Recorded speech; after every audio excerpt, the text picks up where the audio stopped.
اعوذ باللہ من الشیطان الرجیم بسم اللہ الرحمن الرحیم۔ آج ہم ڈسکس کرنے لگے ہیں گورنمنٹ کی جو ہائی سکیم 2022 آئی ہے، اناؤنس ہو چکی ہے، تو اس کے بارے میں آج ہم ڈسکس کریں گے کہ کون کون لوگ اس کے حج پہ جا سکتے ہیں، کتنا خرچہ ہوگا، ڈیٹس کیا ہوں گی، اس کے ڈیوز کتنے ہوں گے، کون کون سے بینک اس میں انرولڈ ہیں۔ تو شروع کرتے ہیں اپنی ویڈیو۔ اوورآل جو مورا جو پینل ہے، مورا جو حج کا پینل ہے، اس کے اوپر اوورآل 14 بینک جو ہیں وہ انرول ہوئے ہیں، جن میں ایچ بی ایل ہے، میزان ہے، M C B, U B L, N B P, A B L, Faysal bank, Alfalah bank, bank of Punjab, Z T B L, Askari bank, Habib metro, bank Al Habib, Dubai Islamic bank, یہ سارے بینک جو ہیں یہ انرولڈ ہیں، اور ان کے اوپر آپ جا کے ویب سائٹ پہ یہ اپلیکیشن جو ہے وہ جمع کروا سکتے ہیں۔ اب دوسری چیز آ جاتی ہے کہ یہ جو بینک ہیں، کیا صرف بینک کے تھرو یہ اپلیکیشن ہو سکتی ہے؟ تو نہیں، اب بینک نے انہوں نے ایک اور آپشن بھی دے دیا ہے کہ آپ آن لائن بھی اس میں جو ہے حج اپلیکیشن ہے وہ جمع کروا سکتے ہیں۔ تو کوئی بھی بینک کی اپلیکیشن انٹرنیٹ بینکنگ کے تھرو جا کے ون لنک بلر آپشن پہ جا کے وہاں سے آپ کر سکتے ہیں۔ کسی بینک کی موبائل ایپ کے تھرو بھی ون لنک بلر آپشن پہ جا کے وہاں پہ کر سکتے ہیں، یا کنوینٹلی آپ کسی بھی بینک کی کسی بھی برانچ میں جا کے حج اپلیکیشن جمع کروا سکتے ہیں۔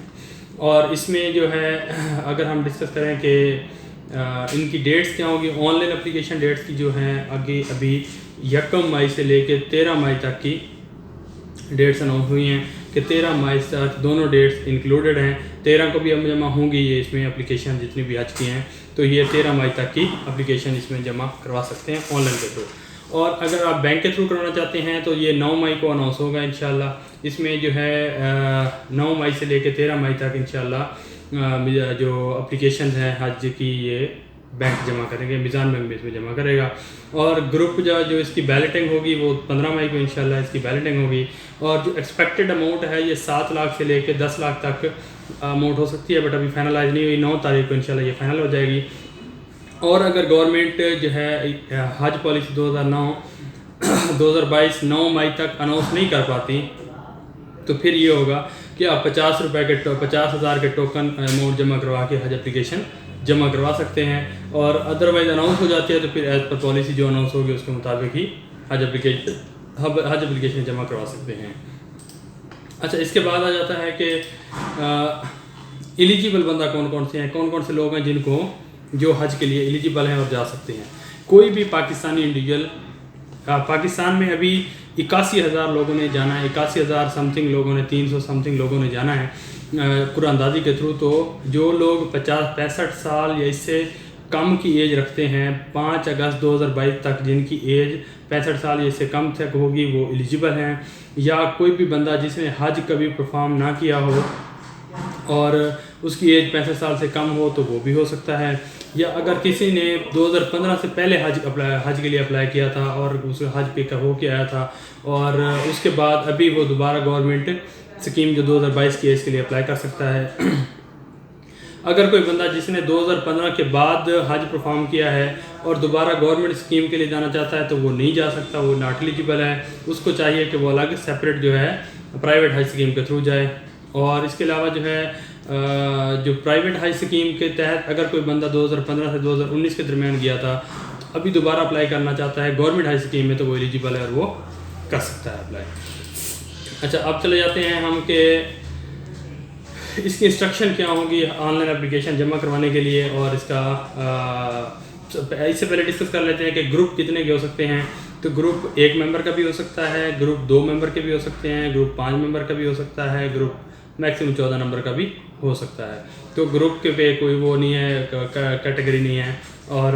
دوسرا جو ہے تحصیل کوڈ موسٹلی لکھنا ہوتا ہے آن لائن اپلیکیشن فارم میں، وہ بھی آپ گوگل سے ڈاؤن لوڈ کر سکتے ہیں۔ اب آ جاتے ہیں کہ آن لائن اپلیکیشن فارم اگر آپ فل کرنا چاہتے ہیں تو اس کے لیے کیا ضرورت ہوگی۔ تو آن لائن اپلیکیشن کے لیے یہ ہے کہ یہ 1 مئی کا آغاز جیسے کہ آپ کو بتایا ہو چکا ہے، اور اس کے بعد آپ جیسے ہی online application form complete کریں گے تو آپ کو 50,000 روپے جو ہے وہ بینک کسی بھی بینک میں جا کے ایز اے ٹوکن منی جمع کروانے ہوں گے۔ اور اس کے علاوہ بینک سے آپ نے رسید لینی ہے، ادروائز آپ رجسٹریشن پہ عمل نہیں ہوگا اگر آپ نے اس پہ پیسے جمع نہ کروائے۔ حج کے اصل واجبات 7 سے 10 لاکھ تک ہو سکتے ہیں، لیکن یہ 9 مئی سے بعد ہی ڈیسائیڈ ہوگا۔ انتخاب کا طریقہ کار یہ ہوگا کہ یہ قرآن دادی کے تحت ہوگا، اور یہ قرآن دادی گروپ کی بنیاد پہ ہوگی۔ گروپ کامیاب تو سب کامیاب، اگر گروپ ناکام تو سب ناکام۔ اس کے بعد جو ہے اس کے لیے حج کی شرط جو ہے وہ وہی 65 سال ہے، جیسے میں نے آپ کو پہلے بتایا ہے، اور 15 اگست 2022 تک جس کی عمر 65 سال ہوتی ہے، تو یا ایسا کہہ لیں کہ جس کی تاریخ پیدائش 15 اگست 1957 کے بعد کی ہے تو وہ جا سکتا ہے۔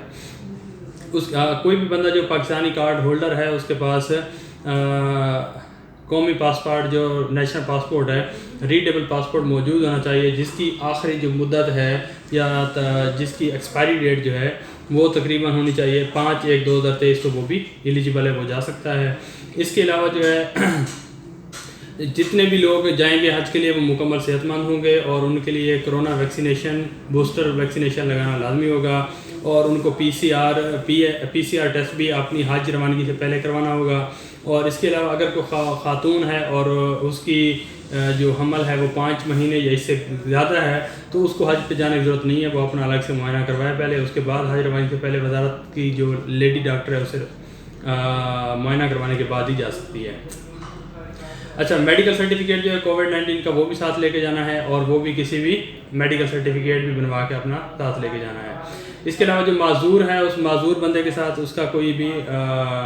بندہ ساتھ میں جانا ضروری ہے۔ اسی طرح اگر کوئی غیر محرم ہے، دوسرا کوئی فیمیل جانا چاہ رہی ہے، تو اس کے ساتھ اس کا محرم جانا ضروری ہے، جو محرم کی ڈیفینیشن بتائی گئی ہے۔ محرم کا یہ ہے کہ اس کا ہسبینڈ ہو سکتا ہے، اس کا بھائی ہو سکتا ہے، اس کا والد ہو سکتا ہے، تو جو محارم میں آتے ہیں وہ اس میں آ سکتے ہیں۔ اچھا، جس کا نام ECL میں ہے یا BL میں ہے یا کسی بھی کہیں سے پابندی ہے، تو اس کو حج پہ وہ بھی نہیں جا سکتا۔ اور اس کے علاوہ یہ ہے کہ حج جو ہے گروپ بنانے کا مقصد یہ ہوتا ہے بیسیکلی کہ حج کی ٹریننگ، حج کا میں پہنچنا، سفر روانہ جس طرح یہ ہے، تو سارے گروپ والے ایک ہی سیکشن، ایک ہی بات ان کو ایک دفعہ کنوے کی جائے، ان کا ایک لیڈر ہو۔ تو اسی طرح جب واپسی پہ آئیں گے تو تب بھی ان کا وہی ہوگا، اور ان کے سارے مناسک حج بھی اکٹھے ہوں گے، تو یہ 14 افراد یا اس سے کم ہو سکتے ہیں۔ ایک آدمی بھی ایک گروپ بنا سکتا ہے، اور وہ ایک ہی اپنا لیڈر ہو سکتا ہے۔ اچھا، گروپ لیڈر ایک مالک برد ہو سکتا ہے، اور درخواست جو ہے انفرادی طور پہ بھی